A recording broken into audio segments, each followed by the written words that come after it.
A ver, ¿puede un discurso público sentirse como una agresión personal? ¿Y puede la memoria secreta guardada en un viejo diario ser la clave para una lucha colectiva? Hoy vamos a meternos de lleno en un relato donde la historia íntima y la historia de una nación se entrelazan de una forma increíble en una batalla por la verdad. Nuestra historia arranca con una tensión que casi se puede cortar con un cuchillo, en un lugar donde las palabras, bueno, tienen el poder de sanar o de herir muy, muy profundamente. Imaginen la escena. Estamos en el aula magna de una universidad. Es el Día Internacional de los Derechos Humanos. Afuera, el sol pega con una fuerza brutal, pero adentro, ni el aire acondicionado logra quitar esa extraña tensión que flota en el ambiente. El panel avanza, y es justo en ese momento que toma la palabra la vicedecana. Su discurso, con todo el peso de su cargo, empieza a deslizar una idea sutil, pero la verdad bastante tóxica. Habla de superar divisiones, de mirar al futuro, ya saben, sin rencores. Y de repente la memoria, esa palabra tan cargada de lucha, de dolor, se vuelve un concepto académico, frío, aséptico, casi una nota al pie de página. Y para nuestro narrador que está ahí presente en el acto, la reacción no es para nada intelectual, es física. Un golpe en el estómago, un fuego que le sube por dentro. Siente que esas palabras son una agresión directa no a una idea, sino a su propia existencia.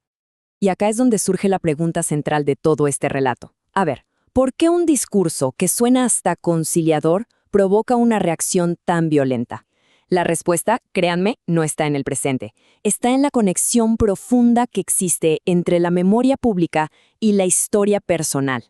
Es que lo que el narrador siente no es solo un ataque a la historia de todos, es un intento de lo que se llama desubjetivación. O sea, un intento de borrar al sujeto que se construyó justamente luchando contra el silencio.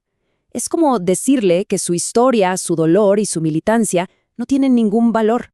Ok, para entender el fuego de 2025, tenemos que viajar en el tiempo. Así que nos vamos a un cuarto en Buenos Aires en la víspera de Año Nuevo de 1984. O sea, más de 40 años atrás. Y ahí, un joven de 22 años está sentado frente a un escritorio bastante gastado. Afuera, la sociedad no tiene ni una palabra para lo que él siente. Adentro, en su cuarto, su diario es el único lugar seguro que tiene para procesar una emoción que, la verdad, lo desborda. En las páginas de ese diario, él describe la explosión que sintió al conocer a alguien. La ansiedad, la esperanza, la vergüenza.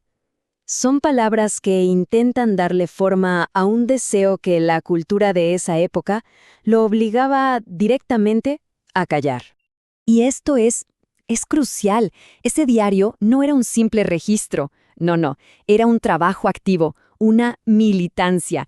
Era el acto de archivar cada emoción, de narrarla para poder entenderla y al final de afirmar que era válida en un mundo que se la negaba por completo.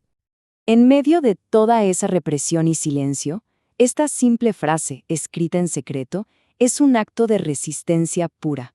Es la afirmación de que su verdad, de que su deseo era legítimo. Este diario fue en realidad su primera militancia por el derecho a nombrarse a sí mismo. Y acá es donde conectamos los dos momentos. Ese fuego interno que sintió el narrador en el panel de 2025 es el mismo fuego que, décadas atrás, lo empujaba a escribir en su diario allá en 1984. La clave de todo está en cómo estas dos luchas son, en el fondo, un reflejo una de la otra. En 1984, la batalla era nombrar un deseo personal contra el silencio y la vergüenza. En 2025, la batalla es nombrar un trauma colectivo contra el negacionismo y el olvido.